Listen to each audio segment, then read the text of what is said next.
As it's the first seminar, quickly let's go through the most important points which you need to know about the exam. Those people who already attended the exam, you are aware, but we have people who actually sit it for the first time.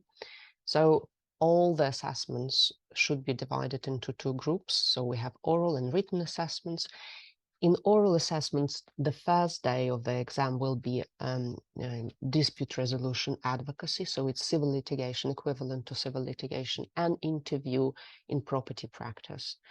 Second day will be advocacy in criminal litigation. So and the interview in probate, wills probate administration of estate. So you already know what's in which particular areas of law you will be assessed, which is a little bit an advantage compared to previous exam, which was known as a QLTS. Written assessments follow, or sometimes you have written first. I wouldn't say that there's any advantage of having it first or later. Yeah, but just depends on you possibly. So the second assessment, the second written part of the assessment SQE2 consists out of 3 days. And in general terms, we're having more written assessments than orals. They reduce the number of orals compared to the QLTS. So the first day we have dispute resolution in criminal litigation. It's a mixture of two litigation areas of law. It covers meta-analysis, drafting, research, writing.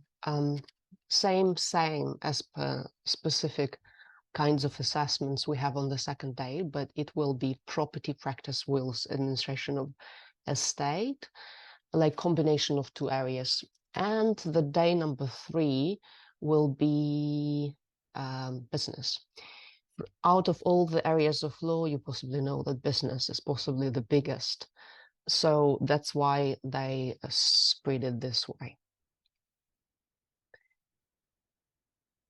From very, very general perspective, but again, as per each seminar, we will cover particular kinds of assessments. For me, it's essential for you to understand how it works. And trust me, it's not just about knowledge, it's actually about your approach to the exam.